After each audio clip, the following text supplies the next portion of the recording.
ونستغفره ونؤمن به ونتوكل عليه ونعوذ بالله من شرور أنفسنا ومن سيئات أعمالنا ونعوذ بالله من شرور أنفسنا ومن سيئات أعمالنا من يهد الله فلا مضل له ومن يضلله فلا هادي له ونشهد أن لا إله إلا الله وحده لا شريك له ونشهد أن سيدنا ونبينا ومولانا محمدا عبده ورسوله أرسله الله تعالى إلى كافة الناس بشيرا ونذيرا وداعيا إلى الله بإذنه والسراجا منيرا بلغ الرسالة وأدى الأمانة وجاهد في سبيل الله حق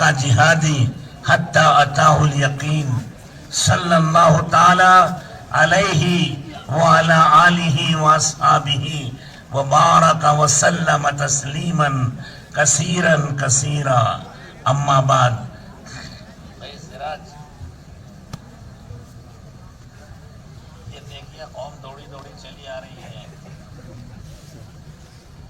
بزرگوں اور دوستوں اور بھائیوں، اللہ کا فضل و کرم ہے کہ اللہ تعالیٰ نے ہم سب کو اس دعوت و تبلیغ کے اجتماع میں آنے کی توفیق عطا فرمایا۔ اللہ تعالیٰ ہمارے آنے کو قبول فرمائے اور موت تک اس مبارک کام کو کرنے کی توفیق عطا فرمائے۔ بزرگوں اور دوستوں اور بھائیوں، یہ دعوت و تبلیغ کا کام حقیقت میں اللہ کا کام ہے۔ ارے کس کا کام ہے؟ یہ اللہ کا کام ہے۔ اسی لیے جماعتوں میں جانے والوں کو کہتے ہیں اللہ کے راستے میں گئے ہیں، اور جماعت کا کام کرنے والوں کو کہتے ہیں اللہ کا کام کر رہے ہیں۔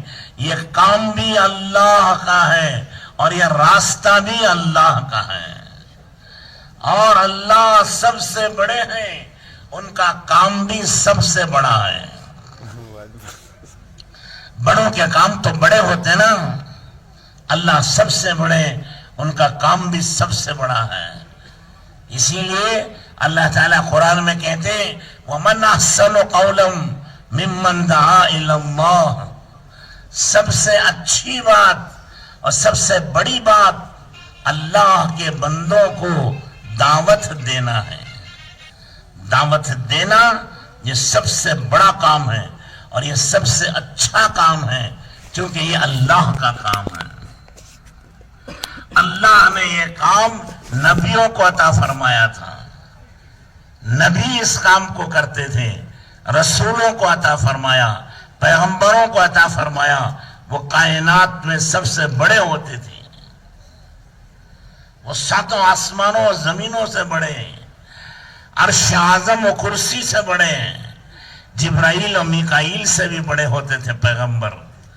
اللہ پاک نے یہ دعوت و تبلیغ کا کام ان پیغمبروں کو عطا فرمایا جو معصوم و بے گناہ ہیں، اور آخر میں حضرت محمد الرسول اللہ صلی اللہ علیہ وسلم کو عطا فرمایا۔ آپ تمام نبیوں کے نبی، تمام رسولوں کے رسول، تمام پیغمبروں کے پیغمبر، آپ سب سے بڑے، آپ سے بڑا نہ دنیا میں کبھی کوئی ہوا اور نہ قیامت تک کوئی ہوگا۔ اللہ تعالیٰ نے آپ جو سب سے بڑے ہیں ان کو سب سے بڑا کام دیا، وہ دعوت کا کام دیا۔ دعوت کا کام بڑا کام تھا، اس لیے اللہ نے اپنے سب سے بڑے نبی کو دعوت کا کام دیا اور دعوت کی محنت میں لگایا، اور زندگی بھر وہ دعوت دیتے رہے۔ اللہ جل شانہ نے ان کے تمام قصے قرآن میں اور حدیث میں بیان کیے ہیں۔ بہرحال اللہ تعالیٰ نے یہ دعوت کی محنت ہم سب کو نصیب فرمائی۔ حضور اکرم صلی اللہ علیہ وسلم کے صدقے میں ہم سب دعوت کے کام کرنے والے ہو گئے۔ پہلے عام امتیں عبادت کرتی تھی، دعوت ان کے ذمہ نہیں تھی۔ دعوت کا کام نبیوں کے ذمے تھا. اللہ تعالیٰ نے حضرت محمد الرسول اللہ صلی اللہ علیہ وسلم کی برکت سے وہ دعوت کا کام اس امت کو بھی دیا.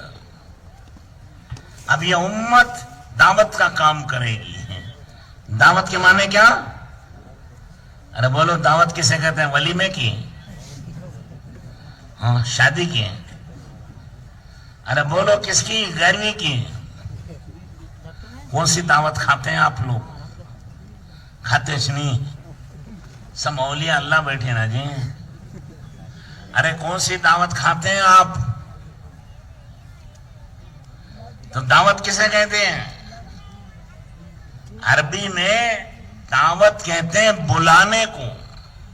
کسے کرتے ہیں؟ ارے بولو کسے کہتے ہیں دعوت؟ بلانا، بندوں کو اللہ کی طرف بلانا. دعوت کسے کہتے ہیں؟ بندوں کو اللہ کی طرف بلانا. انسانوں کو، ہم سب کو اللہ کی طرف بلانا، اللہ کے احکامات کی طرف بلانا، اللہ کے دین کی طرف بلانا، اللہ کے نبی کی طرف بلانا، اللہ کی مغفرت کی طرف بلانا، اللہ کی جنت کی طرف بلانا. یہ بلانے کو دعوت کہتے ہیں. سمجھ میں آ رہی ہے آپ کے؟ ارے سمجھ رہے ہیں یا خالی ہوں کر رہے ہیں؟ بسونا تنتی آ گیا تو ہوں کر رہا ہوں نہیں. تو اسے بسونا کے سر کا خالی سر ہلا رہی نہیں، سمجھ رہی. ایک مولوی صاحب رات بھر یوسف زلیخا کا قصہ بیان کرے گا. صبح کو اٹھ کو ایک آدمی پوچھا، حضرت وہ زلیخا مرد مانا کی بھائی کو ہونے کا؟ مرد مانا چ نہیں؟ ارے بولو یار کون ہے وہ؟ ویسا تمہیں بھی خالی بیٹھی کیا تو بھی بولے تو کیا بھی سمجھ رہی کہ نہیں کہ اللہ کو معلوم. سمجھ رہی؟ تو دعوت کسے کہتے ہیں؟ ہاں، بلانے کو. اللہ کی عظمت، اللہ کی طاقت، اللہ کی قدرت کی طرف بلانا، اللہ کے احکامات کی طرف بلانا، اللہ کے دین کی طرف بلانا. یہ بلانا دعوت ہے، اور یہ دعوت نبیوں کا کام ہے. اللہ نے حضور اکرم صلی اللہ علیہ وسلم کی برکت سے ہمیں یہ کام دیا ہے. اب ہم سب یہ دعوت و تبلیغ کا کام کریں گے تو ثواب ہمیں بھی نبیوں جیسا ملے گا. نبی نہیں بنیں گے، نبوت کا سلسلہ بند ہو گیا، اب کوئی نبی نہیں بنے گا. لیکن اللہ تعالیٰ نبیوں کی طرح ہماری بھی مدد کریں گے، نبیوں کی طرح ہمارے سے بھی دین کا کام لیں گے. علاقوں میں، ملکوں میں اللہ دین پھیلائیں گے. جیسے نبیوں کی محنت سے علاقوں میں اور ملکوں میں دین پھیلتا تھا، اسی طرح ہماری محنت سے بھی اللہ علاقوں میں، قوموں میں اور ملکوں میں دین پھیلائیں گے. کل قیامت کے دن نبیوں کے صفیں سب سے پہلی صفیں ہوں گی، اور ان کے پیچھے، ان کے نیچے یہ دین کی محنت کرنے والوں کی صفیں ہوں گی. نبوت کا درجہ نہیں ملے گا، باقی سب درجات اللہ اس کو دیں گے. حضور اکرم صلی اللہ علیہ وسلم نے فرمایا اخیر زمانے میں یہ دعوت کی محنت کرنے والوں کو اللہ تعالیٰ 50 کے برابر ثواب دیں گے. صحابہ نے تعجب سے پوچھا کہ یا رسول اللہ ہمارے 50 کیا اس زمانے کے 50؟ تو حضور اکرم صلی اللہ علیہ وسلم نے فرمایا تمہارے 50 کے برابر ثواب ملے گا. سمجھ رہے ہیں؟ 50 صحابہ کے برابر ایک ایک دین کے کام کرنے والے کو آج ثواب ملے گا. آج دین کا کام کرنا اتنا مشکل ہے جیسے انگار کو ہاتھ میں پکڑنا. پکڑ سکتا ہے کون تمہیں؟ ارے پکڑتا ہے کیا؟ ایسے ہی جماعت میں جانا مشکل ہے. جانے نکلے تو بیوی ناراض ہو جاتی ہے, بچے ناراض ہو جاتے ہیں, اماں ناراض ہو جاتی ہے, باوا ناراض ہو جاتے ہیں, دوست احباب ناراض ہو جاتے ہیں, رشتہ دار ناراض ہو جاتے ہیں. کسے منانا ہو جاتے نہیں. آسانی سے جانے دیتی ہیں؟ ارے جانے دیتے ہیں کہ آسانی سے؟ سب رکاوٹ بن جاتے ہیں. تو اس زمانے میں جماعت میں جانا, دین پر چلنا, دین کی محنت کرنا ایک مشکل کام ہو گیا ہے. اللہ ہم سب کو معاف فرمائے. تو بزرگوں اور دوستوں, اس زمانے میں جو دین کا کام کریں گے 50 صحابہ کے برابر ثواب ملے گا. حضرت مولانا یوسف صاحب رحمۃ اللہ علیہ ایک بہت بڑے اولیاء اللہ تھے, بزرگ. وہ کہتے تھے 50 صحابہ کے برابر ثواب بھی ملے گا اور 50 صحابہ کے برابر اللہ کی مدد بھی آئے گی. کیا ہوگی؟ اللہ کی مدد. کتنی آئے گی؟ ارے بولو. 50 صحابہ کے برابر. اور ثواب کتنا ملے گا؟ 50 صحابہ کے برابر. سمجھ میں آ رہی ہے؟ ایک سنت کو زندہ کریں گے جس کا رواج نہیں ہے تو 100 شہیدوں کا ثواب ملے گا. ایک سنت میں کتنا ثواب؟ 100 شہیدوں کا ثواب. اور جماعتوں میں نکل کر سینکڑوں سنتیں زندہ کرتے ہیں تو کتنا ثواب ہوگا؟ لاکھوں شہیدوں کا ثواب مل جائے گا اسے. اسی لیے حضرت امام غزالی رحمت اللہ علیہ فرماتے ہیں اللہ کے راستے میں نکلنے کا ثواب ایک سمندر کی طرح ہے, اور گھر میں بیٹھ کر عبادت کرنے کا ثواب ایک قطرہ پانی ہے. کیوں میں قطرہ بڑا ہے کہ سمندر بڑا ہے؟ تو یہ اللہ کے راستے کا ثواب ہے. ایک سنت زندہ کی 100 شہیدوں کا ثواب ہے. ہزاروں سنتیں زندہ ہوتی ہیں. سنت نہیں, فرائض زندہ ہوتے ہیں یہاں. کیا زندہ ہوتے؟ فرائض. ایک سنت نہیں, 1000 سنتوں سے بڑھ کر ایک فریضہ ہے. ایک بے نمازی کو آپ نے نمازی بنا دیا تو سب سے پہلے اسے غسل کراتے ہیں. غسل میں کتنے فرض ہیں؟ ارے بولو. 3 برابر. اور اس کے بعد وضو میں کتنے فرض؟ کتنے ہو گئے؟ 4 بھی 3 کتنے؟ 7. اور نماز میں کتنے فرض؟ 13. کتنے؟ 13. ارے وہ واجب ہیں 14, فرائض 13, تو کتنے ہو گئے؟ 20 فرائض آدھے گھنٹے میں زندہ ہو گئے. یہ 20 فرائض 20,000 سنتوں کے برابر ہے. کتنا بڑا ثواب ہو گیا. اور ایسے وضو میں کتنے سنتیں ہیں؟ سب اٹک گئے نا. 13. کتنے سنتیں؟ 13. اور نماز میں کتنی سنتیں؟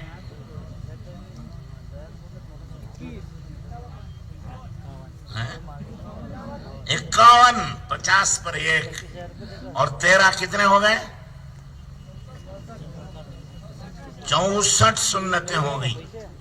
64 سنتیں کا تو کتنے شہیدوں کا ثواب ہوا؟ 1 کا 1000 اور 64 کے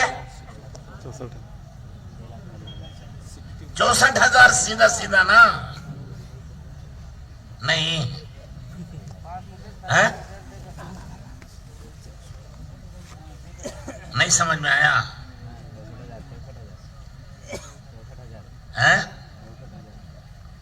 کتنے ہو گئے؟ 6,400. یہ 100 کہاں سے آ گئے؟ ہر سنت پر 1000 کا ثواب ہے. 64 سنت کو 64,000. 64,000 شہیدوں کا ثواب آدھے گھنٹے میں مل گیا. اس کے بعد ابھی اشراق پڑھیں گے، چاشت پڑھیں گے، گشت کریں گے، مشورہ کریں گے، تعلیم کریں گے. اس میں سب سنتیں ہیں. شام تک معلوم نہیں کتنی سنتیں زندہ ہو جائیں گی، کتنے فرائض زندہ ہو جائیں گے. اجر و ثواب تو اللہ کے راستے میں بے حد و حساب ملے گا. اس لیے دوستو، بزرگ اور بھائیوں، اس مبارک کام کو اپنانا اپنی اصلاح کے لیے، اپنی تربیت کے لیے، یہ ہماری ذمہ داری ہے کہ ہر مسلمان دیندار بنے. یہ پہلا فریضہ ہے. کھانے سے پہلے، کمانے سے پہلے، سونے سے پہلے کیا کرے؟ دین سیکھے، اپنی اصلاح کرے، اپنی تربیت کرے، اپنے آپ کو دیندار بنائے. یہ سب سے بڑا فریضہ ہے. اس سے وہ جنت میں جائے گا. اگر یہ نہیں ہے تو دوزخ میں چلا جائے گا. ہر مسلمان پر یہ فرض ہے کہ اس کی اصلاح کرے، اس کی تربیت کرے، اس کی زندگی بنائیں. بھائی سمجھ رہے ہیں آپ؟ ارے سمجھ رہے ہیں کیا نہیں؟ ہاں نہ تو کرو یار. سمجھ رہے ہیں کیا؟ ہم سب اپنی اصلاح کے لیے نکلے ہیں. ہم سب کے ذمہ اصلاح کرنا ہے. کیا ہے بولو؟ ہماری اصلاح کرنا. ایک کام یہ ہے. دوسرا کام اپنے ماحول کی اصلاح کرنا. ماحول کا مطلب اپنے بیوی بچوں کی، اپنے ماں باپ کی، اپنے بھائی بہن کی، اپنے محلے کی، ان کی اصلاح کی فکر کرنا، کوشش کرنا کہ ان کی بھی اصلاح ہو جائے. نہیں تو ان کی بے دینی ہمارے اندر آ جائے گی. کیونکہ پڑوس میں ہم لوگ رہتے ہیں، ان کے بیوی بچے ہمارے گھر آتے ہیں، ہمارے بیوی بچے ان کے گھر جاتے ہیں. ان کی رشتہ داری ہمارے سے ہے، ہماری رشتہ داری ان سے ہے. آتے جاتے دیکھ دیکھ کر ان کے جیسی ہماری بھی زندگی ہو جاتی ہے. پھل کو دیکھ کر پھل رنگ بدلتا ہے. نہیں؟ ارے سن دے کیا نہیں؟ کیا کرتا ہے؟ پھل کو دیکھ کر پھل رنگ بدل دیتا ہے. اسی لیے حدیث میں آتا ہے جو بکریوں کے ساتھ رہتا ہے، بکریاں چراتا ہے، اس کے اندر عاجزی آتی ہے، نرمی آتی ہے. کیونکہ بکری میں نرمی اور عاجزی ہوتی ہے. وہ ایک مسکین جانور ہے. سمجھ گئے؟ اور گھوڑے چرانے والے میں تکبر آتا ہے، غرور آتا ہے. کیونکہ گھوڑا ہمیشہ اکڑ کے چلتا ہے، گھمنڈ سے چلتا ہے، غرور سے چلتا ہے، اور سر اٹھا کر سینہ تان کے چلتا ہے. نہیں؟ ارے سمجھ رہے کیا نہیں سمجھ رہے؟ گھوڑا کیسا چلتا ہے؟ بولو. غرور سے، تکبر سے، اکڑ کر. نہیں؟ کیسے چلتا ہے گھوڑا؟ بولو. ارے بولو یار. منہ تو کھولو، خدا تمہارے منہ میں گھی شکر ڈالے. اکڑ کے چلتا ہے. کیسے چلتا ہے؟ اکڑ کے چلتا ہے. تو اس کے ساتھ رہنے والے میں بھی اکڑ آ جاتی ہے.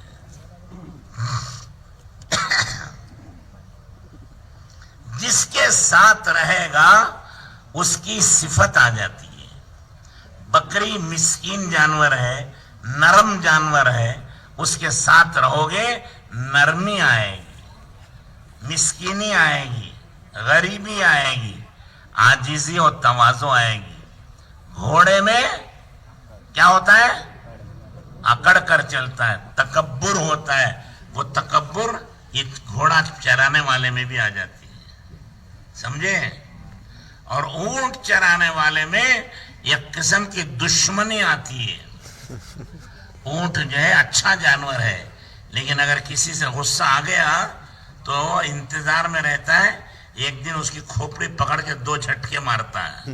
کیا ہوتا ہے؟ سر الگ بدن الگ ہو جاتا ہے اور خلاص مر گیا وہ. نہیں، ہاں، اس لیے اونٹ کی دشمنی مشہور ہے.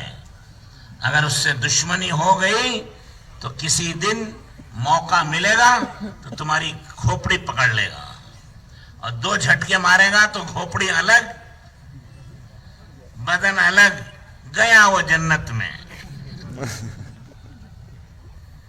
تو اونٹوں کے ساتھ رہے گا تو کیا آئے گا؟ عداوت آئے گی، دشمنی آئے گی. کیوں؟ ان کے ساتھ رہتا ہے. اور بھینسوں کے ساتھ رہا تو بے حسی، احساس نہیں ہوتا اسے. کتنا بولے تبھی سنتا چھ نہیں انہیں. بھینس بیچ روڈ میں آگے کھڑ جاتی، انہیں پاؤں پاؤں پاؤں ہارن بجاتا بجاتا تھک جاتا ہے، ہلتی چھ نہیں. انہیں کیا کرنا؟ وہ گاڑی لگ جا کو آہستہ سے ٹچ کرتا ہوں اسے ٹچ کر وہ لگی تو گاڑی اب انہیں پلٹ کو دیکھتی ہے، اے کون مجھے ماریا سو کرو. جب تک ہلتی نہیں انہیں ہارن کتنا بھی بجاؤ ہلتی چھ نہیں. اسے لگ جائے وہ ٹچ کرنا مارنا گاڑی سے، تب وہ بھی پلٹ کے غصے میں دیکھتی ہے، اے کس نے مارا کو. اس کے بعد ہٹتی ہے انہیں. تو ایسا ہی جو بھینسا میں رہتا ہے انہیں بھی بھینس ہو جاتا ہے، ہٹتا چھ نہیں ہے. بلاؤ بلاؤ بلاؤ آتاش نہیں. اب دیکھ رہی نہیں تمہیں بولے تو آتش نہیں آدمی پھر لے کو چاہیے. ابھی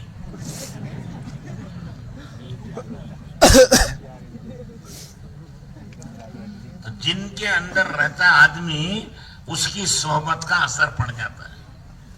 شیخ سعدی رحمت اللہ علیہ ایک بڑے بزرگ ہیں، بڑے اولیاء اللہ ہیں.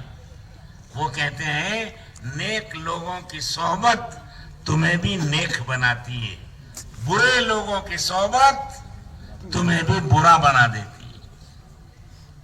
تو وہ مثال بیان کرتے ہیں، نوح علیہ السلام کا بیٹا کنعان وہ برے لوگوں کے ساتھ مل گیا. نبی کا بیٹا تھا، رسول کا بیٹا تھا، لیکن برے چھکردوں کے ساتھ مل گیا، برے لڑکوں کے ساتھ مل گیا، برے لوگوں کے ساتھ مل گیا تو وہ بھی کافر ہو گیا اور وہ بھی دوزخ میں چلا گیا. اللہ کا عذاب اس پر بھی آ گیا. کس پر؟ نوح علیہ السلام کے بیٹے پر، رسول اللہ کے بیٹے پر، نبی اللہ کے بیٹے پر. نوح علیہ السلام اللہ کے نبی ہیں، اللہ کے رسول ہیں، لیکن بچہ نافرمان ہو گیا. اب ہو جاتا نہیں ہمارے بھی. بابا 4 مہینے لگائے، حج کو گئے، عمرے کو گئے، علاقے کے ذمہ دار، اور بیٹا فنٹوش آوارہ، نماز بھی نہیں پڑھتا. یہ کیا ہے؟ برے لوگوں کی صحبت میں مل گیا، وہ برا بن گیا. نبی کا بیٹا بھی برے لوگوں کے ساتھ ملا تو وہ برا ہو گیا. یہ برے لوگوں کی صحبت کا اثر. نیک لوگوں کا اثر. اصحاب کہف سنا کبھی؟ 15ویں پارے میں اللہ نے یہ قصہ بیان کیا ہے کہ 7 نوجوان تھے ایک گاؤں میں. بادشاہ نے کہا تم سب کو ایمان چھوڑ کر میری عبادت تو پوجا کرو، نہیں تو تمہیں قتل کر دوں گا. تو 7 نوجوانوں کی وہ جماعت ایمان بچانے کے لیے رات بھاگی اور بھاگ کے گئی اور ایک پہاڑ کے اندر جا کے چھپ گئی. ان کے ساتھ ایک کتا بھی آ گیا. کتا ناپاک ہے نا؟ ارے بولو، کتا کون پاک ہے؟ ناپاک جانور ہے، گندا ہے، نجس. لیکن وہ ان اللہ والوں کے ساتھ مل گیا، ایمان والوں کی جماعت میں. ان کے ساتھ بھی آگا اور وہ پہاڑ کے اندر چلے گئے غار میں، اور یہ کتا دروازے پر بیٹھ گیا. وہ دو سڑک کی طرف منہ کر کے بیٹھا، جیسے وہ گھور کے دیکھ رہا ہے، آنے والے ڈر کے بھاگ جاتے وہیں سے. اور اللہ تعالیٰ نے ان نوجوانوں کو جو ایمان بچانے کے لیے نکلے تھے، وہ نوجوانوں کی جماعت، وہ کیا تھی؟ جماعت تھی. تو اللہ تعالیٰ نے ان کو میٹھی نیند سلا دیا. کتنے سال سلایا؟ 300 سال. کتنے؟ ارے بولو. کبھی سوئے آپ بھی؟ سوئے کہ آپ بھی کبھی؟ 300 سال میں نہ ان کی مونچھیں بڑی، نہ داڑھی بڑی، نہ ان کے بدن میں کمزوری آئی، اور نہ کوئی زمانے کا فرق ہوا. ویسے کہ ویسے جوان رہے، کوئی بوڑھا نہیں ہوا 300 سال میں. سمجھ میں آ رہی ہے؟ اس کے بعد انہوں جو 300 سال کے بعد اٹھے تو بھوک لگ رہی تھی. ایک آدمی کو پیسے دے کر بھیجے کہ جاؤ ذرا اچھا پاکیزہ کھانا لے کر آؤ.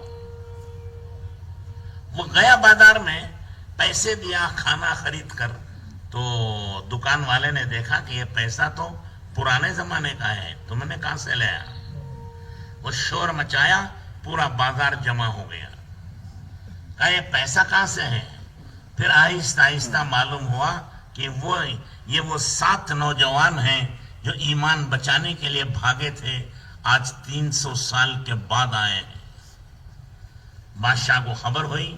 بادشاہ نے ان کا جلوس نکالنے کے لیے اور ان کو مشہور کرنے کے لیے، ان کو انعام دینے کے لیے دوسرے دن آنے کا اعلان کیا.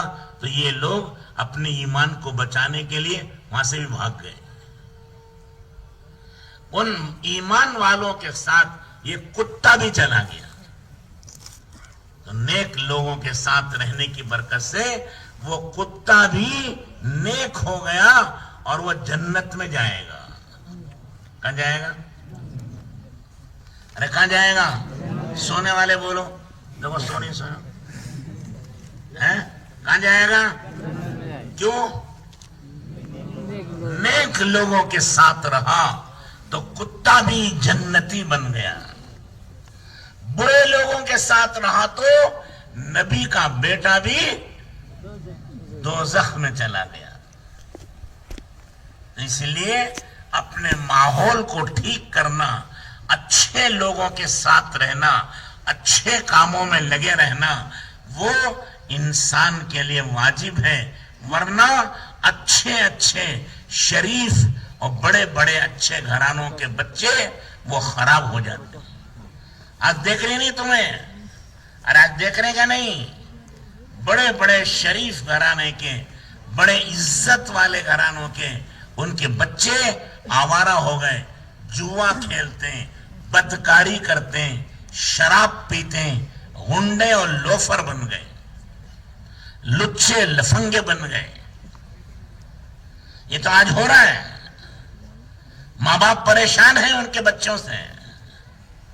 کیوں؟ ان کا صحبت اچھی نہیں ملی. اس لیے دعوت و تبلیغ میں کہتے ہیں پہلے اپنی اصلاح کرو، پھر اپنے ماحول میں رہنے والے، اپنے اطراف رہنے والے، ان کی اصلاح کرو. بھائی بہن کی، بیوی بچوں کی، ماں باپ کی، پڑوسی کی. اس کے لیے مسجد وار جماعت بیٹھتی ہے. مسجد وار جماعت بیٹھ کر کیا فکر کرتے ہیں؟ ہمارے محلے میں 100% دین زندہ ہو جائے. ہمارے محلے کا کوئی مرد عورت بے نمازی نہ رہے، بے دین نہ رہے. ہمارے محلے کا ہر مسلمان مرد عورت دیندار بن جائے. اس کے لیے مسجد وار جماعت بیٹھتی ہے. پھر ایک ایک گھر پر جا کر دعوت دیتے ہیں 2.5 گھنٹہ دے کر. کیا کرتے ہیں؟ ارے بولو، سو رہے نا سب؟ 2.5 گھنٹہ دے کر، 2.5 گھنٹہ دے کر ایک ایک مسلمان کے گھر پر جا کر ہر مرد و عورت کو دین سمجھاتے اور دین پر چلانے کے لیے کھڑا کرتے ہیں، تعلیم کرتے ہیں روزانہ اپنے گھر میں اور اپنی مسجد میں۔ تعلیم کے ذریعے ہر مسلمان مرد و عورت کی اصلاح اور تربیت ہوتی ہے، اس کی زندگی میں دین آتا ہے۔ سمجھ میں آ رہی ہے؟ ہفتے میں 2 گشت کرتے ہیں، ایک اپنے محلے میں اور ایک پڑوس کے محلے میں، مشورے سے سب مسلمانوں کو جمع کر کے ان کو دین سمجھاتے ہیں، ان کو آخرت سمجھاتے ہیں، ان کو جنت کا شوق دلاتے ہیں، جہنم کا ڈر دلاتے ہیں۔ ارے کرتے نہیں؟ اور اسی کو سیکھنے کے لیے 3 دن جماعتوں میں نکالتے ہیں، 3 دن جماعت میں نکالتے ہیں، اور 3 دن نکال کر پھر اس کی تشکیل کرتے ہیں 40 دن جانے کے لیے، 4 مہینے جانے کے لیے۔ تو 40 دن اور 4 مہینے جائے گا تو کیا ہوگا؟ اس کی اصلاح ہو جائے گی، یہ قرآن شریف سیکھ کر آئے گا، یہ حدیث پاک سن کر آئے گا، اور یہ 24 گھنٹے کی سنتیں سیکھ کر آئے گا۔ یہ سنتیں خالی کھانے پینے کی نہیں ہیں، کھانے پینے کی بھی سنتیں سیکھنا اور کمانے اور خرچ کرنے کی سنتیں بھی سیکھنا۔ تم کماتے ہو، کیا کما رہے ہو؟ صحیح طریقے سے کماؤ، سنت طریقے سے کماؤ، یہ بھی سیکھنا۔ شادی بیاہ کرتے ہیں، سنت طریقے سے شادی بیاہ کرنا۔ اللہ کے رسول کا کیا طریقہ ہے، کیا سنت ہے؟ تجارت کرتے ہو، حکومت کرتے ہو، کھیتی باڑی کرتے ہو، مزدوری کرتے ہو، جو کرتے ہو کرو، لیکن سنت کے مطابق سیکھ کر کرنا۔ اب اللہ کے راستے میں جائیں گے تو وہ سنت کے مطابق چلنے کا شوق پیدا ہوگا، اس سے ہمارا ماحول ٹھیک ہوتا ہے۔ سمجھ میں آ رہی ہے؟ یہ ہماری ذمہ داری ہے کہ اپنے آپ کو ٹھیک کرنا، اور دوسرا بھول گئے دیکھو کسے ٹھیک کرنا؟ ماحول کو۔ ماحول کا تو کون؟ بیوی بچے، ماں بہنیں، بھائی بہن، یہ جو اپنے ماحول میں ہیں، محلے میں ہیں، ان کو ٹھیک کرنا۔ ان کو ٹھیک کرنے کے لیے یہ مسجد وار جماعت کے کام ہیں۔ مسجد وار جماعت میں بیٹھنا، 2.5 گھنٹہ دینا، مسجد و گھر کی تعلیم کرنا، محلے کا اور پڑوس کا گشت کرنا، اور 3 دن جماعتوں میں جانا۔ اس سے کیا ہوتا ہے؟ ماحول ٹھیک ہو جاتا ہے۔ اب ماحول ٹھیک ہو گیا، اب اور ایک کام کیا کرنا؟ پوری دنیا ٹھیک ہو جائے۔ حضرت رسول اللہ صلی اللہ علیہ وسلم رحمت للعالمین کیا ہے؟ بولو۔ ارے حضور کا لقب کیا ہے؟ رحمت العالمین، تمام جہانوں کے لیے آپ رحمت ہیں، تمام انسانوں کے لیے آپ رحمت ہیں۔ تو آپ کا طریقہ، آپ کا دین اور آپ کی سنت تمام جہانوں کے لیے رحمت ہے۔ تو سارے جہانوں کو یہ دین سمجھانا، اس کے لیے 40 دن جماعت میں جاتے ہیں۔ 40 دن کبھی پنجاب میں گئے، کبھی راجستھان میں گئے، کبھی یو پی میں گئے، کبھی ہریانہ میں گئے، وہاں دین کی کوشش کریں گے۔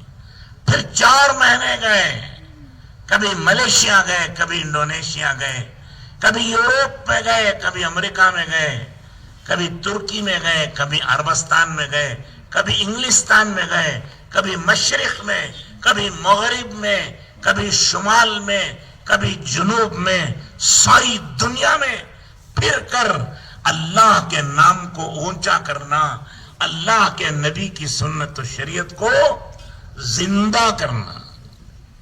اس سے کیا ہوگا؟ اب دنیا کا ماحول ٹھیک ہو جائے گا، ساری دنیا سے جماعتیں یہاں آنے لگیں گی، اور یہاں سے ساری دنیا میں جماعتیں جانے لگیں گی، پھر ساری دنیا کا ماحول ٹھیک ہو جائے گا۔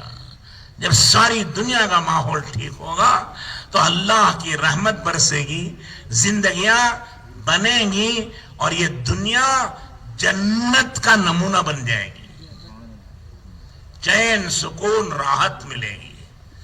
کریں گے ویسا؟ اللہ کو دعوت کا کام بہت پسند ہے. قرآن شریف میں ایک قصہ بیان کیا اللہ نے, ارے سن رہے کیا نہیں؟ یہ اٹھ کر جانے والوں کو کیا ہو گیا؟ کوئی کنڑا سمجھتے ہیں کیا یہ اردو والے نہیں ہیں کیا؟ بیٹھ جاؤ.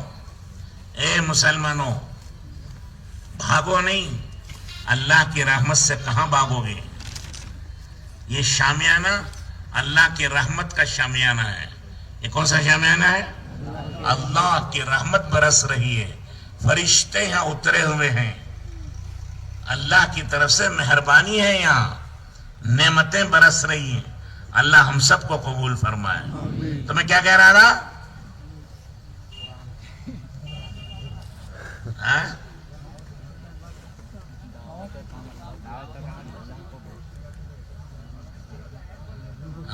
قرآن میں اللہ نے بہت سے قصے بیان کیے ہیں. یہ قصہ اللہ نے بیان کیا, دعوت و تبلیغ کو اللہ بہت پسند کرتے ہیں, بڑا محبوب رکھتے ہیں. اس لیے اللہ نے ایک جانور کا قصہ بیان کیا. کس کا؟ ہدہد کا. ہدہد کا تو کون؟ پرندہ کی. اچھا چلو پرندہ. وہ حضرت سلیمان علیہ السلام کے لشکر کا آدمی تھا. اللہ تعالیٰ نے حضرت سلیمان علیہ السلام کو بڑی زبردست حکومت دی تھی. انسانوں پر حکومت تھی, جنات پر حکومت تھی, ہواؤں پر حکومت تھی, پرندوں پر حکومت تھی, درندے, بھیڑیے, شیر, ہاتھی, چیتے, رینچ, بندر, سب پر سلیمان علیہ السلام کی حکومت تھی. سب ان کی بات مانتے ہیں. اور ان کی وزارت میں انسان بھی تھے. ان کے وزیر کون تھے؟ انسان بھی تھے, جنات بھی تھے, پرندے بھی وزیر تھے ان کے اندر, اور شیر بھی وزیر تھے, ہاتھی بھی وزیر تھے. کیونکہ حکومت سب پر تھی نا, وہ سب میں سے ایک ایک وزیر بنائے تھے. ان کا ہوائی جہاز کتنا بڑا تھا؟ آج کے ہوائی جہاز کتنے بڑے ہیں؟ ارے بولو, کوئی پڑھا لکھا آدمی بیٹھا ہے یہاں؟ سب سے بڑا جہاز کتنا ہے؟ 500 کا, 600 کا, اور بولو کیا بول رہے ہیں؟ 600. تو 600 سے بڑا جہاز آج تک دنیا نہیں بنا سکی. ترقی ترقی ترقی کی بمڑی مرتی, ترقی کی ابھی نہیں ہوئی. حضرت سلیمان علیہ السلام کا جو ہوائی جہاز تھا, اس کی کتنی سیٹیں تھیں؟ 6 لاکھ. کتنے؟ 6 لاکھ سیٹیں تھیں. جو ان کی حکومت اور ان کی وزارت میں سب تھے نا, انسان بھی تھے, جنات بھی تھے, پرندے بھی تھے, چرندے بھی تھے, درندے بھی تھے. ان سب کو بٹھانا نا, اور لے جانے کے لیے وہ تخت کو کوئی ڈیزل نہیں, کوئی پیٹرول نہیں. ہوائی جہاز کو پیٹرول دینا نا, اور اسے کوئی پیٹرول نہیں, اللہ کے حکم سے ہوا اڑاتی تھی. اور کوئی ایئرپورٹ نہیں, لینڈنگ ہونے کے لیے, اترنے کے لیے, اور ٹیک اپ کرنے کے لیے, اڑنے کے لیے کوئی جگہ نہیں. اللہ کے حکم سے ہر جگہ وہ تخت اترتا تھا, اللہ کے حکم سے وہ ہر جگہ تخت اڑ کر کے چلا جاتا تھا. ایک مرتبہ ہوائی جہاز میں ان کے 6 لاکھ انسانوں اور جنات اور جانوروں کے ساتھ اڑ کے جا رہے تھے. نیچے ایک آدمی کھیتی کر رہا تھا. اس نے دیکھا, کہا سبحان اللہ, اللہ نے کتنا بڑا ملک سلیمان علیہ السلام کو دے دیا ہے. یہ ہوا نے سی آئی ڈی کی, سی آئی ڈی کا تو جاسوسی کی, اور خبر پہنچا دی سلیمان علیہ السلام کو. تو سلیمان علیہ السلام نے وہی تخت اتار دیا. اس کھیتی والے کو بلایا ادھر آؤ کیا کہا تم نے اب وہ بیچارہ غریب گھبرا گیا کہ میں نے تو کچھ نہیں کہا میں نے تو صرف یہ کہا سبحان اللہ اللہ نے کتنی بڑی دولت اور حکومت سلیمان علیہ السلام کو دی ہے تو سلیمان علیہ السلام نے کہا ارے آپ بھی سن رہے ہیں سلیمان علیہ السلام نے کہا ارے سن اللہ کے بندے سن لے تو نے جو ایک سبحان اللہ کہا ہے اس کا ثواب سلیمان علیہ السلام کے تخت اور حکومت سے زیادہ ہے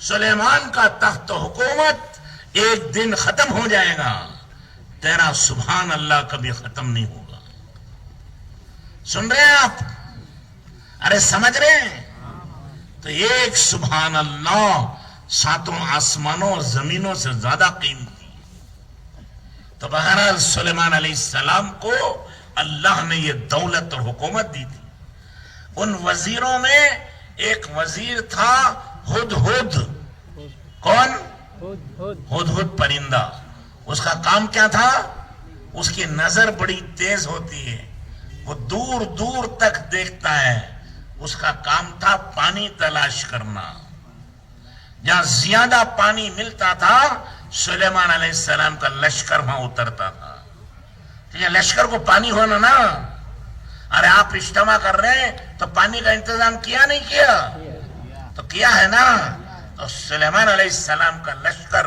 اترنے کے لیے پانی چاہیے تھا اس لیے ہدہد بادشاہ وہ پہلے جا کر پانی دیکھ کر آتا تھا تو ایک دن وہ پانی کی تلاش میں نکلا فلسطین سے اور اڑتے اڑتے اڑتے وہ سیدھے ملک شام کے علاقے سے گزر کر یمن میں چلا گیا کہاں چلا گیا یمن 1000 کلومیٹر کتنے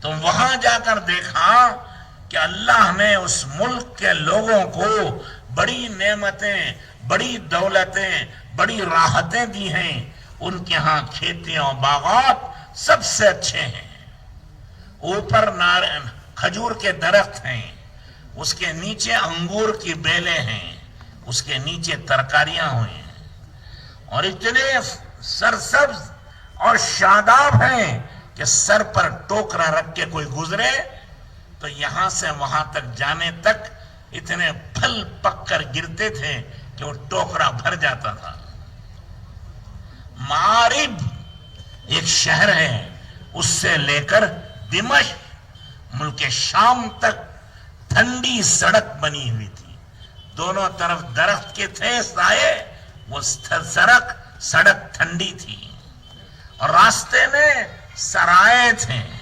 مسافر خانے اور مفت میں کھانے کا انتظام تھا سونے کا انتظام تھا ایسا زبردست انتظام تھا اور وہ سب ایک عورت کے ہاتھ میں تھا عورت وہ سورج کو پوچھتی تھی وہ ہدہد بادشاہ کو ہدہد پرندے کو دکھ ہوا درد ہوا دل میں فکر پیدا ہوئی کہ یا اللہ اتنی نعمتیں تو نے ان کو دی ہیں لیکن ان کو یہ کفر و شرک میں مبتلا ہیں اللہ کو چھوڑ کر سورج کی پوجا کرتے ہیں دل میں درد ہوا دل میں غم آیا فکر آئی اسی غم میں اسی فکر میں واپس آیا اور حضرت سلیمان علیہ السلام سے کہا کہ میں بڑی دور سے آیا ہوں ایک نئی خبر لے کر آیا ہوں کہ میں نے ایک ملک کو دیکھا ہے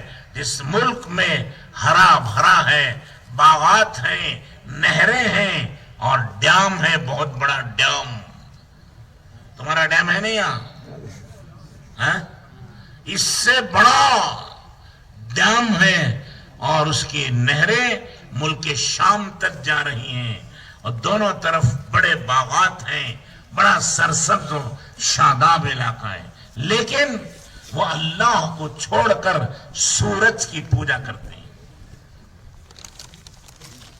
سلیمان علیہ السلام کو بھی درد ہوا فکر ہوا انہوں نے خط لکھا کہ یہ خط پڑھتے ہی اسلام میں داخل ہو جاؤ، ورنہ میں ایک ایسی فوج لے کر آؤں گا کہ تمہارے پورے ملک کو تباہ و برباد کر دوں۔ سن رہے آپ؟ وہ خط پھر اسی کو دیا حدود کو کہ لے جاؤ اس کے۔ پہلے کتنے میل گیا تھا؟ بھول گئے دیکھو، 1000 میل گیا، پھر 1000 میل واپس آیا۔ کتنے ہو گئے؟ 2000۔ 2۔ اب خط دے کر دعوت کا سلیمان علیہ السلام نے پھر بھیجا، تو پھر بھیجا تو 1000 میل جانے کے کتنے ہو گئے؟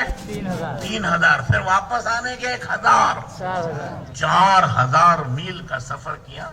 کیوں کیا؟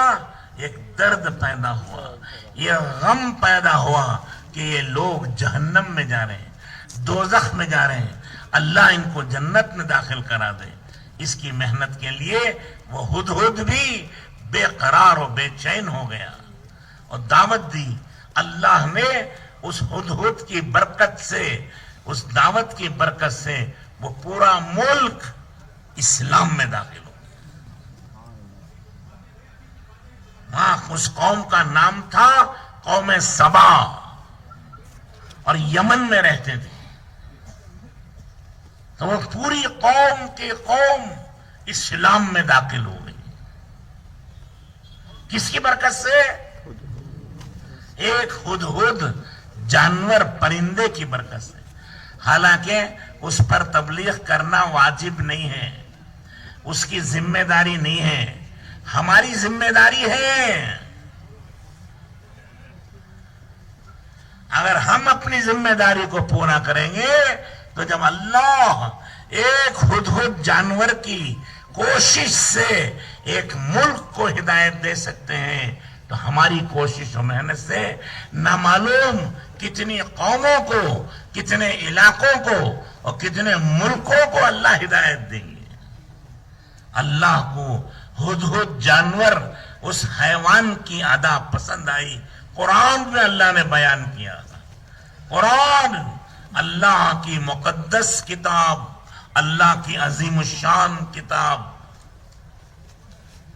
اس میں کسی کا ذکر آ جائے اس کی عزت و شرافت کو کوئی نہیں پہنچ سکتا، لیکن اللہ نے اس جانور کا ذکر قرآن میں بیان کیا۔ یہ پورا قصہ قرآن میں ہے۔ دیکھ رہے ہیں آپ، ایک جانور دعوت و تبلیغ کے کام کے لیے پر مارتا ہے، خدا اس کے ارادے کو قبول فرما کر، اس کی کوشش کو قبول فرما کر ایک ملک کو ہدایت دیتے ہیں۔ ہم ذمہ دار، ہمارے ذمے ہیں، اگر ہم کوشش کریں گے تو خدا کتنوں کو ہدایت دیں گے۔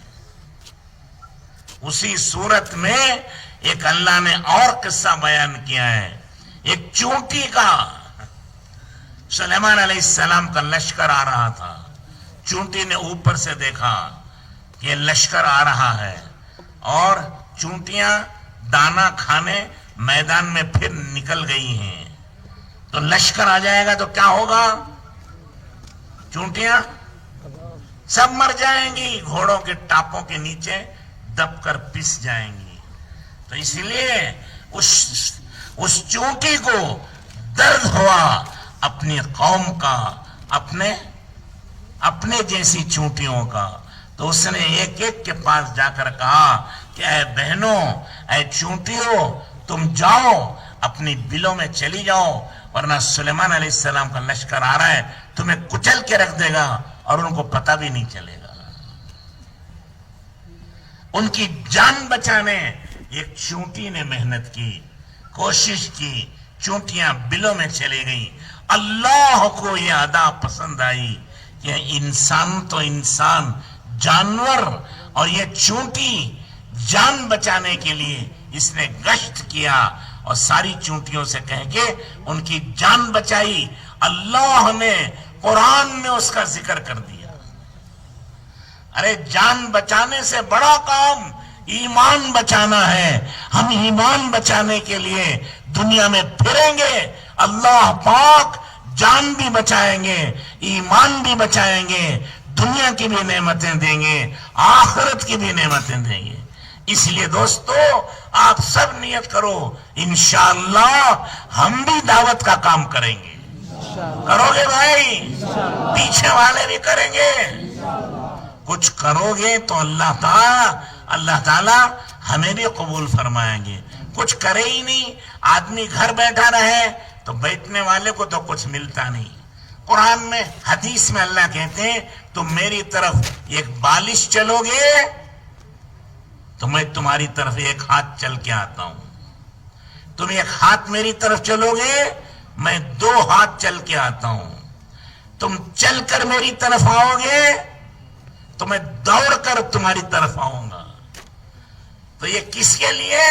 جو حرکت کرے، بیٹھنے والے کے لیے نہیں کہا. کس کے لیے کہا؟ جو چلے. ایک ہاتھ چلے تو اللہ 2 ہاتھ آتے ہیں، 2 ہاتھ چلے تو اللہ 4 ہاتھ اس کی طرف دوڑ کے آتے ہیں. یہ چل کر جائے اللہ کی رحمت دوڑ کر آتی ہے اور اسے اپنی سینے سے گلے سے لگا لیتی ہے. تو یہ حرکت کرنے والوں کے لیے ہے، بیٹھنے والوں کے لیے نہیں. اس لیے کچھ نہ کچھ حرکت کریں گے تو اللہ پاک ہمارے علاقوں میں، ہمارے ملکوں میں، ہمارے شہروں میں، ہمارے محلوں میں، ہمارے گھروں میں، ہماری ذاتوں میں دین زندہ کریں گے. دین زندہ ہوگا، اللہ ہماری کمائیوں میں برکت دیں گے، روزی رزق میں برکت دیں گے، اور اللہ پاک اس دنیا کو جنت کا باغ بنا دیں گے. محبت اور پیار کی زندگی گزرے گی. اس کے لیے دوستو، بزرگوں اور بھائیوں، اس کام میں 1 پیسے کا خرچ نہیں، ایک کام کا تمہارے حرج نہیں. 1 پیسے کے بغیر، کام کے حرج کے بغیر بڑے آرام سے تم یہ دعوت کا کام کر سکتے ہو. جیسے پہلے کہا گیا مسجد وار جماعت میں بیٹھنا، اس میں کیا خرچ ہے بھائی؟ ارے بولو بھائی. کچھ نہیں. اور 2.5 گھنٹہ دینا، اس میں کیا خرچ ہے؟ تعلیم کرنا گھر کی، اس میں کیا خرچ ہے؟ گشت کرنا محلے میں، اس میں کیا خرچ ہے؟ 3 دن جانا جماعت میں، اس میں کیا خرچ ہے؟ اس میں تھوڑا خرچ ہے نہیں؟ افریقہ کے ملکوں میں جاتے ہیں، جماعت جاتی ہے اور وہ 3 دن جاتے ہیں، ان کا 1 پیسہ خرچہ نہیں ہوتا. کہتے ہیں کیا ہے؟ کہ وہ آٹا اپنے گھر سے لے کے جاتے ہیں اور نمک لے جاتے ہیں. جب کھانے کا وقت آتا ہے آٹا کلایا ہٹ کی طرح اور نمک سے کھا لیا، پانی پی لیا، خلاص. ارے ہوگا نہیں، کھانا ہو گیا. ادھر بھوپال میں جماعتیں جاتی ہیں بغیر کسی پیسے کے.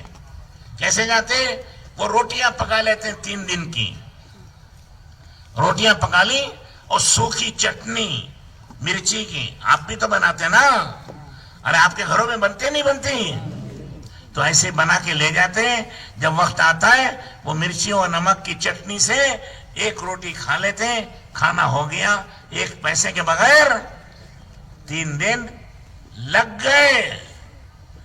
بہرحال آپ کی مرضی، جیسے چاہے لگاؤ، لیکن 3 دن لگانا ہے.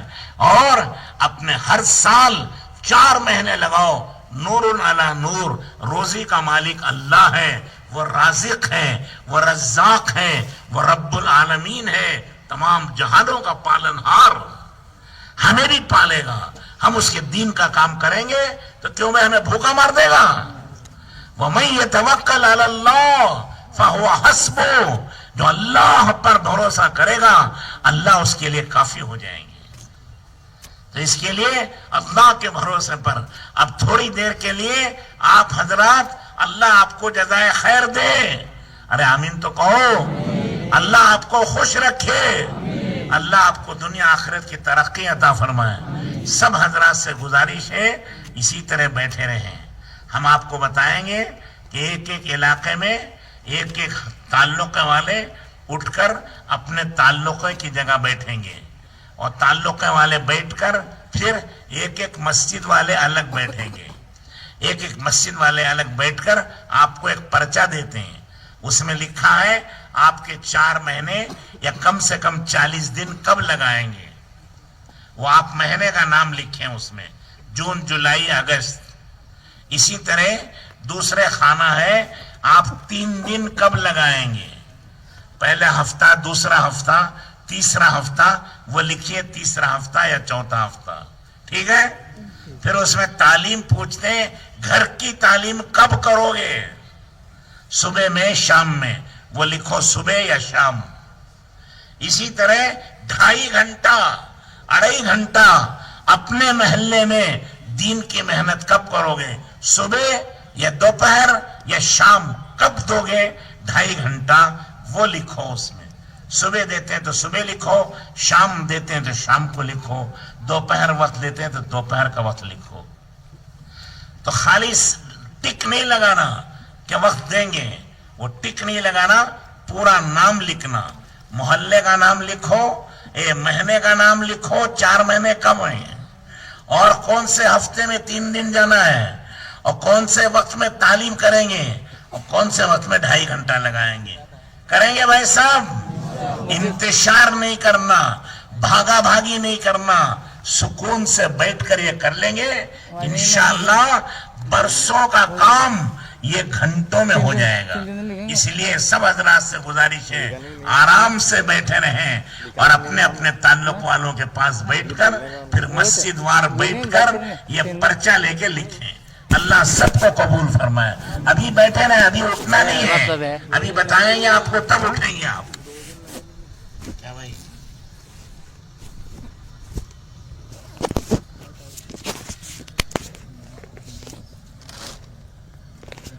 بھائی بیٹھے رہے بھائی، یہ مدعے بحال کہاں ہے؟